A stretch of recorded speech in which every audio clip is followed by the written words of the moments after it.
Well, hey everyone, today we are sitting down with Michelle Malin. She is the Vice President of the Boys and Girls Club of Greater San Diego. Thanks for being here with us today, Michelle. Thank you for having me.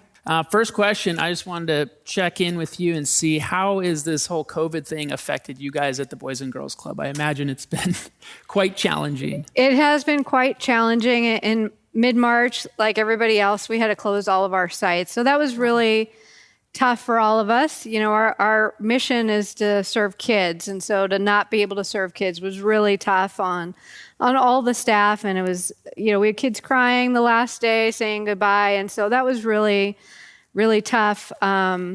We have been able to reopen 3 sites, so we're excited about that. A lot less kids than what we're used to serving, but we're just happy to be back in business. That's cool. And tell me, I love the mission that you say, the Boys and Girls Club. It's something about when schools are closed, or what's your... When schools are closed, the clubs are in. And so we've always tried to play off the schools, and whenever the schools had to be closed for a holiday or a break or teacher and service days, the club was always open to be there for families when they needed us. And tell us a little bit about the families that you typically serve. What type of challenges do those families have right now? Well, we're open to all families, but we have a special desire to serve those most in need. And so 67% of our families throughout the organization are low income. They're living at or below the poverty line. And so, times are tough for them all the time, but when something like this happens, it can be particularly challenging. Just, if you can, describe kind of what does a picture of that typical family look like in terms of work-wise for the parents, food situation? Many of the parents are working multiple jobs just to help ends meet. And a lot of them are in the hospitality industry, are in, manual labor. And a lot of those things, as you know, have been impacted by COVID-19. The restaurants have closed, the hotels have closed. And so those families that were just kind of scraping by before, all of a sudden had no income, and they really had no safety net in place. So talk a little bit about what it looks like now. You said you've got some kids coming back in. What's that experience like for them in your clubs? Yeah. It's been amazing to see the kids. The first morning we were open, I walked into a room, and it was the kindergarten room, and they were all standing apart, but they were all doing freeze dance in their own little areas, and the kids were just beaming. They were so happy to be back. It was amazing, and so that made my day. We had one story of a mom when she was signing her kids up. She got really emotional, and she said, "I can't thank you enough for opening up.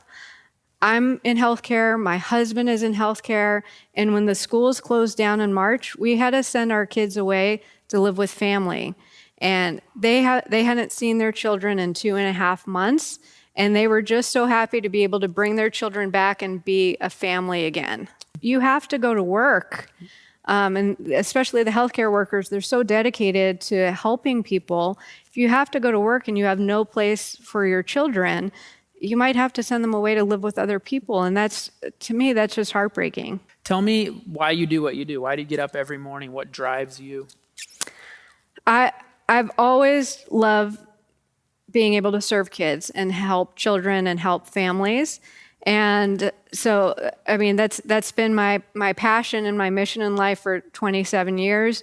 And this pandemic that we've all faced has only renewed my commitment to that, because the kids and their families need us now more than ever. Tell us how we as a church, what can we do to support you guys and the work you're doing with these kids?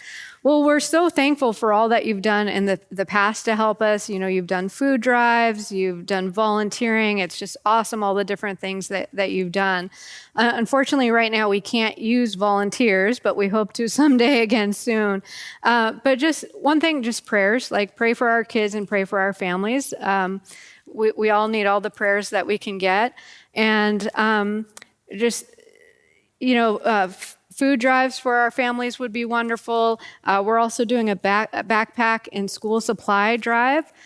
We know that whatever school looks like in the fall, kids are going to need those supplies, and so we're making a big push to collect backpacks and school supplies for those kids so we can send them off to the year right.